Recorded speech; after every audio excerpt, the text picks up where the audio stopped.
अस्सलामुअलैकुम प्रिय विद्यार्थियों, ज्ञान यज्ञ के इस अनोखी कक्षा में आपका स्वागत है। आज मैं आप लोगों को हिंदी व्याकरण का पाठ 2 पढ़ाने जा रहा हूँ। पाठ का नाम है वर्ण यानी अक्षर विचार। ठीक है बच्चों, अब आप लोग ध्यान से समझेंगे तो मैं शुरू करता हूँ। वर्ण या अक्षर भाषा की सबसे छोटी इकाई वर्ण कहलाती है। इसे अक्षर भी कहते हैं। इसके टुकड़े नहीं हो सकते हैं। हिंदी में 48 वर्ण बताए गए हैं। वर्णों की सहायता से शब्दों का निर्माण किया जाता है, जैसे आ, ई, उ, ए, का, ग, च, पा आदि। आगे परिभाषा से समझेंगे बच्चों। वर्ण की परिभाषा, वह छोटी से छोटी ध्वनि जिसके टुकड़े ना किए जा सके वर्ण कहलाते हैं। अक्षर का उच्चारित रूप ही वर्ण कहलाता है। बच्चे लोग ध्यान से समझेंगे। वर्ण यानी अक्षर जो सबसे जिसकी छोटी इकाई होती है, जिसके और टुकड़े नहीं किए जा सकते। जैसे कि हम उदाहरण के तौर पर जा ले लेते हैं, तो हम लोग जा का आधा रूप लिखते हैं तो आधा जा रहता है। ठीक है बच्चों, आधा जा वो जो है उसके और टुकड़े नहीं किए जा सकते, इसलिए वह वर्ण की सबसे छोटी इकाई होती है, उसके और टुकड़े नहीं किए जा सकते हैं। ठीक है बच्चों, इसीलिए वह वर्ण या अक्षर कहलाते हैं। आगे समझेंगे। वर्णमाला, वर्णों के समूह को वर्णमाला कहा जाता है।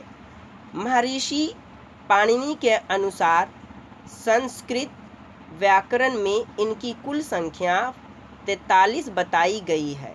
हिंदी वर्णमाला में 2 प्रकार के वर्ण हैं, पहला स्वर, दूसरा व्यंजन। ठीक है बच्चों, वर्णमाला आप लोगों को पता ही होगा कि वर्णमाला जो है वो वर्णों के समूह को ही वर्णमाला कहा जाता है। ठीक है बच्चों, सुव्यवस्थित जो सजा हुआ हो, ऐसा जैसे कि आ, ई, उ, क, ख, ग, घ, ड़ आदि, ये सब क्या है, एक क्रम में सजा हुआ है, इसीलिए ये वर्णमाला हुआ। ठीक है बच्चों, आगे समझेंगे। सबसे पहले स्वर। स्वर क्या है, आइए इसकी परिभाषा से समझते हैं। जिन वर्णों का उच्चारण स्वतः अपने आप, जिसको हम खुद कहते हैं, होता है तथा जिनके बोलने में किसी वर्ण की सहायता नहीं ली जाती, वे स्वर कहलाते हैं। स्वरों की संख्या 11 है। आ, ई, उ, रे, ए, ओ, औ, ये हो गया आपका स्वर। ठीक है बच्चों, बाकी का अन, आह जो है वो अयुग्मा है। ठीक है बच्चों, आप लोग ध्यान से समझेंगे कि स्वर की परिभाषा जो कहा जाता है कि स्वयं अपने आप, वो किसी की सहायता से नहीं बोली जाती है। ठीक है, जैसे कि आप लोग समझ सकते हैं, स्वर यानी आ, ये जबान कहीं भी नहीं टकराया। आ, ई, उ, आप देख रहे हैं कि हमारी जो मुख से बात ध्वनियाँ निकल रही है वो बिना कहीं टकराए हुए सीधे मुख से आवाज़ बाहर आ रही है, इसीलिए इसे स्वर कहा गया है। ठीक है बच्चों, अब आइए स्वर की दृष्टि से स्वर के 3 भेद होते हैं। पहला हर्ष, दूसरा दीर्घ और तीसरा प्लुत स्वर। आइए सबसे पहले जानते हैं हर्ष स्वर क्या है, यानी शॉर्ट वॉवेल्स। जिन स्वरों की उच्चारण में कम समय लगे उन्हें हर्ष स्वर कहते हैं, जैसे अ, ई, उ, री, ये 4 स्वर हर्ष हैं। ठीक है बच्चों, हर स्वर मतलब जो अपने शब्दों को कम से वर्ण जो हम कह रहे हैं वो कम से कम समय में हम क्या करें, उसे उच्चारित करते हैं, यानी बोलते हैं। जैसे कि अभी हम आपको उदाहरण के तौर पर बताए, ये कम समय में बोले। अब आइए उसका हम दूसरा समझते हैं, दीर्घ स्वर यानी लॉन्ग वोवेल। जिन स्वर के उच्चारण में हर स्वरों में अधिक या लगभग 2 गुना समय लगता है उन्हें दीर्घ स्वर कहते हैं। यह संख्या में 7 है। आ, ई, उ, ए, ऐ, ओ, औ। बच्चों ये जो है साथ है, इसे हम हर स्वर से 2 गुने समय में बोलते हैं अपने मुख से। जैसे हर स्वर आ, उसी तरह से दीर्घ स्वर उससे डबल बोलेंगे आ। ठीक है बच्चों, आपको समझ में आ गया होगा हर स्वर और दीर्घ स्वर। अब हम समझेंगे प्लुत स्वर। प्लुत स्वर क्या है, जिसको लॉन्ग लॉन्ग वॉवेल्स, यानी अब आपको इसको अच्छे से समझाना है, जिनके बोलने में हर स्वर से तिगुना समय लगता है, वे प्लुत स्वर कहलाते हैं। बच्चों अभी मैंने समाया हर स्वर, और हर स्वर कम समय में, उसके बाद दीर्घ स्वर, यानी हर स्वर से 2 गुने समय में दीर्घ स्वर को कहा जाता है। उसी तरह से प्लुत स्वर जो है वो 3 गुने समय में बोलना पड़ता है, यानी उतने आवाज़ को आपको टानना है कस के। ठीक है बच्चों, प्रायः इस स्वर का प्रयोग दूर से बुलाने यानी संबोधन में होता है। लिखते समय स्वर के आगे 3 प्रयोग करते हैं, जैसे ओम, हे राम, इस तरह से। ठीक है ना, या अल्लाह, है ना, ये थोड़ा सा लॉन्ग करके खींचते हैं हम लोग, इसी को कहते हैं प्लुत स्वर। ठीक है बच्चों, अब समझेंगे नोट में। आधुनिक समय में प्लुत स्वर का प्रयोग बहुत कम किया जाता है। जैसे कि आप लोगों ने अभी समझा कि प्लुत स्वर जो है, लेकिन इसका इस्तेमाल जो होता है बहुत ही कम होता है। ठीक है बच्चों, अब हम समझेंगे, तो अभी आपको समझाया मैंने स्वर के बारे में। अब हम जानेंगे व्यंजन। ठीक है बच्चों, जिसको हम कहते हैं कॉन्सोनेंट्स। व्यंजन की परिभाषा, जो वर्ण स्वरों की सहायता से बोले जाएं वे व्यंजन कहलाते हैं। हिंदी वर्णमाला में 33 व्यंजन होते हैं। इन वर्णों यानी अक्षरों को स्वर्ण वर्ण बच्चों स्पर्श वर्ण भी कहते हैं। ये 3 प्रकार के हैं। स्पर्श वर्ण, बच्चों ध्यान से समझेंगे, व्यंजन जो होते हैं वह खुद की, जैसे कि स्वर था, तो स्वर क्या है, बिना सहायता के वो मुख से ध्वनियाँ बाहर निकलती है। लेकिन व्यंजन जो है वह वर्ण स्वरों की सहायता से बोले जाते हैं, तभी वह, जैसे कि अभी हम आपको बताए थे कि आधा जा, तो वो आधा जा लिख रहे हैं, तो उसमें क्या है, सिर्फ व्यंजन है। हम जब तक उसमें स्वर नहीं डालेंगे तब तक वह व्यंजन पूरा नहीं होगा। ठीक है बच्चों, वह वर्ण पूरा नहीं कहलाएगा। तो आइए, ये 3 प्रकार के होते हैं व्यंजन में, स्पर्श व्यंजन, अंतस्थ व्यंजन और ऊष्म व्यंजन। आइए सबसे पहले हम आपको बताते हैं स्पर्श व्यंजन। स्पर्श व्यंजन क्या है, जिन वर्णों को बोलते समय जीभ मुख विभिन्न भागों को छूती है उन्हें स्पर्श व्यंजन कहते हैं। स्पर्श मतलब होता है छूना, जो हमारे जबानों को बोलते समय में जहाँ जहाँ वो टकराता है उसी को कहा जाता है स्पर्श। ठीक है बच्चों, आइए, का से माँ तक यानी 25 + 2 बराबर, ये देख लीजिए गौर से, 35 स्पर्श व्यंजन होते हैं। जबकि बच्चों यहाँ पे दिया हुआ है 25 + 2, जबकि 30, इसका बराबर होना चाहिए 27। फिर भी आपको हम समझा देंगे। स्पर्श व्यंजन होते हैं। आइए पहला देखते हैं, का वर्ग, का ख ग घ ये 5 है, सब समझेंगे गौर से। ये चा वर्ग में, चा से लेके यहाँ तक, टा वर्ग में टा से लेकर के टा ठा डा ढा ना। ठीक है, अब इसी में 2 जो लिखा हुआ है, देखिए ये अलग से ड़ा ढा, यही 2 जो है ये अलग है, इसको अन्य व्यंजन भी कहा जाता है। अब आगे समझेंगे, ता वर्ग में त थ द ध ना, पा वर्ग में प फ ब भ म।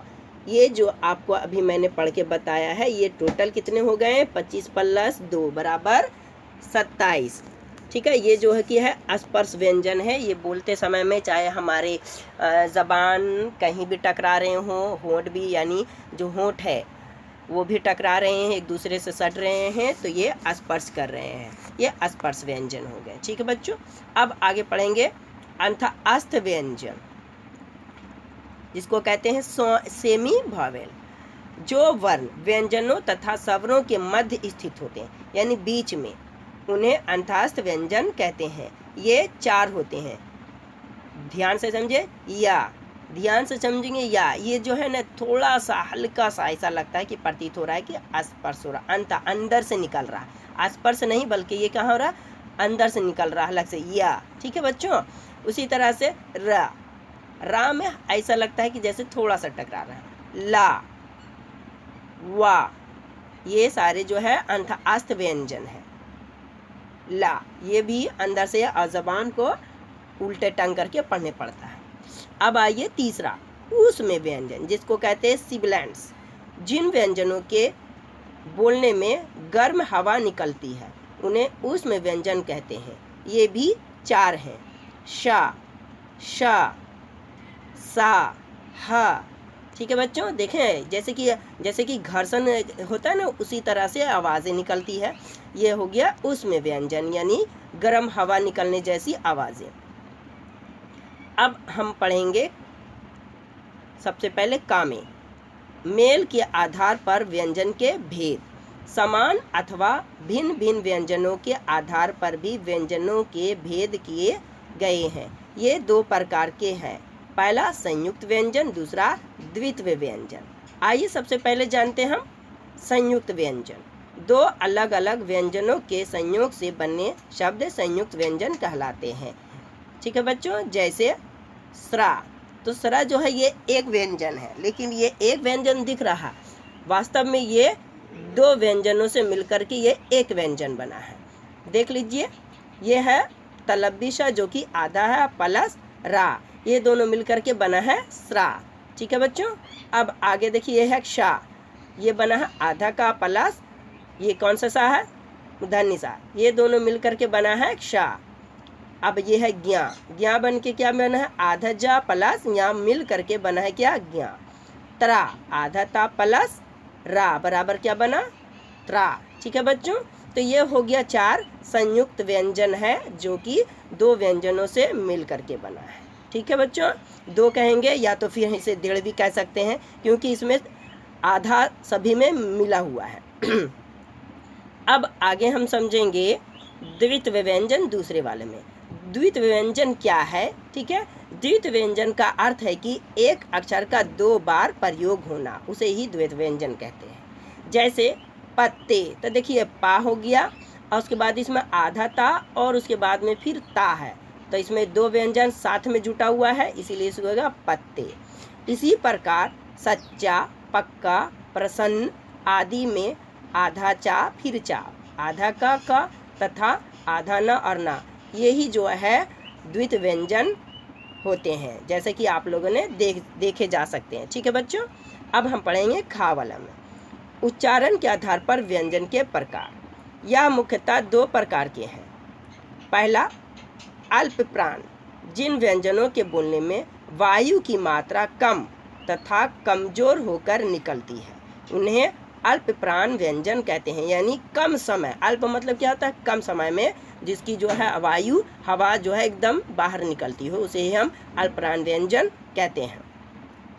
दूसरा महाप्राण, जिन व्यंजनों के बोलने में वायु की मात्रा अधिक तथा तेज वेग से बाहर निकलती है उन्हें महाप्राण व्यंजन कहते हैं। यानी बोलने में क्या होता है, थोड़ा सा ज़्यादा समय लगता है और अधिक तेज वेग यानी आवाज़ें भी निकलती है, उसे हम महाप्राण व्यंजन कहते हैं।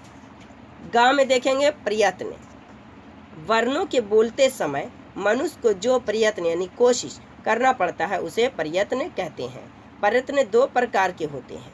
आइए सबसे पहले जानते हैं अभ्यंतर प्रयत्न। वर्णों के बोलने से पहले जो भीतरी प्रयत्न करना पड़ता है उसे अभ्यंतर प्रयत्न कहते हैं।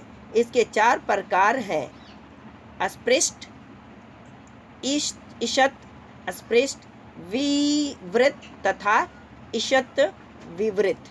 ठीक है बच्चों, ये हो गया इसकी उदाहरण के तो इसके 4 थे। अब आगे जानेंगे बाह्य प्रयत्न। ये तो अभ्यंतर था, अब आएगा बाह्य यानी बाहर। वर्णों के अंत में होने वाले प्रयत्न को बाह्य प्रयत्न कहते हैं। इसके भी 4 प्रकार हैं, घोष, अघोष, अल्प प्राण और महाप्राण। ये भी 4 प्रकार के इसके थे। ठीक है बच्चों, बाह्य प्राण जो है, बाह्य प्रयत्न के कितने हैं? 4 प्रकार हैं। ठीक है बच्चों, सबसे पहले जानते हैं अनुस्वार। अब आइए, अनुस्वार क्या है? अनुस्वार, इसका उच्चारण देखिए, ये आधमा के समान होता है, जो बिंदु हम लोग जो देते हैं, इसका चिन्ह देख लिए, बिंदु है। जैसे अंगूर, देखिए ऊपर में क्या है? आ के ऊपर में क्या है? अनुस्वार, जिसको एक बिंदु कहते हैं हम लोग, उसी को। जैसे मूंग में, मूंग माँ के ऊपर में क्या है? एक बिंदु आदि। ठीक है बच्चों, अब आइए विसर्ग, इसका उच्चारण हा के समान होता है। इसका चिन्ह देखिए, ये 2 बिंदु, ठीक है ना, कॉलन के तरह है। जैसे दु, प्रातः आदि, है ना, हा की तरह निकल रहा है आवाज। अब जानेंगे चंद्र बिंदु। जिस स्वर का उच्चारण मुख तथा नाक से होता है, उसके ऊपर चंद्र बिंदु लगा दिया जाता है। जैसे चांद, आँख, दांत आदि। ठीक है बच्चों, अभी ध्यान से समझेंगे। अनुस्वर जो कि बोलते समय में ये सिर्फ नाक से ही आवाज़ें आती है, लेकिन चंद्र बिंदु जो है, नाक और मुंह दोनों से आवाज़ें बाहर निकलती है, उसे ही हम चंद्र बिंदु यानी अनुनासिक कहते हैं। और अनुस्वर सिर्फ नाक से निकलता है। विसर्ग जो है वो सिर्फ हा का जो है वो आवाज़ें निकलती है। जैसे कि एग्जाम्पल के तौर पर आप देख लेंगे अनुस्वार का अंगूर, तो क्या निकल रहा है? नाक से, लेकिन चंद्र बिंदु में नाक मुंह दोनों, चांद। ठीक है बच्चों, मुंह से भी और नाक से भी। विसर्ग है, जैसे कि अभी आपको बताया ना, प्रातः, नमः, शनः, शनः। ठीक है बच्चों, ये उदाहरण था। अब आगे समझेंगे हम लोग हलंत। हलंत क्या है? आप लोग बहुत जगह हलंत मिस्टेक से छोड़ देते हैं। अब देखिए गौर से, जहाँ व्यंजन का प्रयोग स्वरहीन होता है, यानी उसमें स्वर नहीं होता है, तो वहाँ पर हम क्या करते हैं? हलंत लगाते हैं। यहाँ उसके नीचे टेढ़ी रेखा हलंत, देखो ये जो दिख रहा है, ठीक है ना, ये वाला लगा दिया जाता है। जैसे कि देखिए बाहर से भी ये दा था, लेकिन दा में क्या है? इसमें तो स्वर है ही नहीं, दिख ही नहीं रहा है। जैसे कि अगर हम जा देते तो उसमें आधा जा करने के लिए क्या करते हैं? स्वर हटा देते तो आधा जा हो जाता, लेकिन यहाँ दा है तो दा में क्या करते हैं? ये हलंत नीचे लगा देते हैं, देख रहा होगा ये वाला हलंत। तो ये होगा विद प्लस वा, विदव, और ये फिर आधा ता हो गया तो विदत्व। ठीक है ना बच्चों, यही है निम्नवत आदि। समझ में आ गया होगा, उम्मीद करता हूँ। अब आगे समझेंगे वर्णों के उच्चारण स्थान। ध्यान से समझेंगे कि कौन सा स्थान से कौन सा वर्ण बोला जाता है।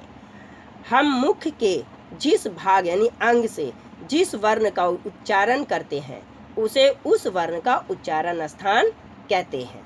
आइए सबसे पहले जानते हैं स्थान। देखिए कंठ, वर्ण, कंठ से क्या क्या बोलना पड़ता है? का से लेकर के का वर्ग तथा हा, आ, ये हो गया कहाँ से निकलता है? कर्ण से। का वर्ग पूरा, का, ख, ग, घ, ठीक है, ड़ा, ड़ा जो हो गया अन वर्ग हो गया, यानी का वर्ग जो आपको बताए थे शुरू में, और हा, आ, ये कंठ से निकलता है, इसे कहते हैं कंठीय। वर्ण का उच्चारण स्थान क्या है? कंठीय। अब आइए तालु से कौन सा वर्ण निकलता है? चा वर्ग, चा, छ, जा, झा, या, और या, ध्यान से, या, श, ई, ये है तालव्य, तालव्य। ठीक है ना बच्चों, अब आगे समझेंगे मूर्धा। मूर्धा जो जबान को हम लोग क्या करते हैं? टेढ़ी करके, उल्टा करके पढ़ते हैं। तो आगे ध्यान से समझेंगे, टा वर्ग में टा, ठा, डा, ढा, ना, ये क्या है? पूरा उल्टा करके। और उसके बाद है रा, रा उल्टा नहीं करते, लेकिन उसको खाली ऐसे पढ़ेंगे तो समझ में नहीं आएगा, इसलिए रा भी जो होता है ना, हल्का सा मूर्धा होता है। और हो गया क्या? रंटिशा, सॉरी बच्चों, मूर्धन्य, और री, ठीक है, ये हो गया मूर्धन्य। अब आएंगे दंत। दंत में क्या आता है? ता वर्ग, जैसे ता, था, दा, धा, ना, ता, तथा, ला, ता, ठीक है, ये हो गया दंतीय। अब आइए ओष्ठ में। ओष्ठ में कौन कौन सा? पा वर्ग, यानी पा, फा, बा, भा, मा, देख रहे हैं पूरा ये होठ से सट रहा है, ठीक है, और दूसरा ऊ और ऊ, ये भी ओष्ठ है, ठीक है। ये भी ओठ को जब तक हम गोल नहीं बनाएंगे ये होगा नहीं, इसलिए ओष्ठीय वर्ण कहते हैं इसे, ठीक है बच्चों। अब आइए कंठ तालु, यानी कंठ और तालु दोनों का, जैसे कंठ तालव्य कहते हैं इसको, जैसे ए ऐ ये दोनों है, कंठ और तालु दोनों से इसका संबंध है। अब हम समझेंगे नासिका, अन, उसके ञ, न, न, म, ये क्या है नासिका, यानी नासिका। अब जैसे अब ना कहते हैं नासिक से नाक से, ठीक है ना बच्चों, इसे नासिका कहते हैं। नासिका प्लस मुंह ये दोनों से आवाज़ें निकलती है, इसीलिए इसे नासिका कहा जाता है, ठीक है बच्चों। अब हम समझेंगे कंठोष्ठ, यानी कंठ और ओष्ठ दोनों से निकलता हो आवाज़, जैसे कि ओ, औ, ये दोनों क्या है, कंठ से भी आवाज़ आ रही है और होठ को क्या कर रहे हैं, हमको गोल करके ही पढ़ना पड़ रहा है, तभी जा करके ये हो रहा है, कंठ और ओष्ठ दोनों, कंठोष्ठ हो गया ये। अब आगे समझेंगे दंतोष्ठ, यानी वाह, ये होठ भी है और दंत दोनों को सटने पर ही आवाज़ निकल रहा है, दंतोष्ठ वाह, ठीक है बच्चों। अब हम समझेंगे व्यंजन और स्वर का मेल, बच्चों ध्यान से समझेंगे। व्यंजन वर्ग में मिलने पर स्वर वर्ण अपना रूप बदल लेते हैं, इस बदले रूप को मात्रा कहते हैं। स्वरों की मात्रा के भेद अब समझेंगे, ये स्वर हो गया, ये मात्रा हो गया और मात्रा संयुक्त रूप। बच्चों आप लोगों को मैंने पिछली कक्षा में भी समझाया था कि स्वर के मात्राएं, ठीक है बच्चों, और मात्रा संयुक्त रूप, जैसे कि आ का कोई भी मात्रा नहीं होता है, इसलिए आधा का प्लस आ बराबर क्या हो जाता है, का। उसी तरह से देखिए ये आ का मात्रा होता, देख लीजिए आप, आ की मात्रा होती है, इसलिए आधा का प्लस अकर आ बराबर क्या हो गया, का कर का। इसी तरह से आप ध्यान से देख लेंगे सारे। लास्ट में देखिए विसर्ग है, ये अन्य मात्रा होती है, जैसे आपको बताए हैं अन, यहाँ देखिए अन आह, औ, अन आह, और ये चंद्र बिंदु, ये तीन गो जो है अनुस्वार, विसर्ग और अनुनासिक। देखिए का अनुस्वार कन, आधा का प्लस आ कह, और आधा का प्लस अन कन, ठीक है ना बच्चों। अब आगे समझेंगे हम लोग आपने क्या सीखा। बच्चों आप लोग ध्यान से समझेंगे, भाषा की सबसे छोटी इकाई क्या होती है, वर्ण यानी अक्षर। अक्षरों के समूह को वर्णमाला कहते हैं। स्वर के तीन भेद हर्ष, दीर्घ एवं पुल्ल स्वर होते हैं। स्वरों की सहायता से बोले जाने वाले अक्षर क्या कहलाते हैं, व्यंजन। हिंदी में कुल 11 स्वर तथा 33 व्यंजन होते हैं, ठीक है बच्चों। का से मा तक 25 स्पर्श व्यंजन तथा 5 वर्ग होते हैं, इसमें 5 वर्ग है, का से लेके 25, 5 5 25, ठीक है बच्चों। उच्चारण के आधार पर व्यंजन 2 प्रकार के होते हैं। प्रयत्नों के 2 भेद बाह्य तथा अभ्यंतर होते हैं, ठीक है बच्चों। आशा करता हूँ कि आपको ये पाठ अच्छा लगा होगा और समझ में भी आप लोगों को आ गया होगा, ठीक है बच्चों। आप लोग इसे बढ़िया से समझ लेंगे, कोई भी ऐसी परेशानी हो आप हमें व्हाट्सएप कर देंगे, ठीक है। शुक्रिया।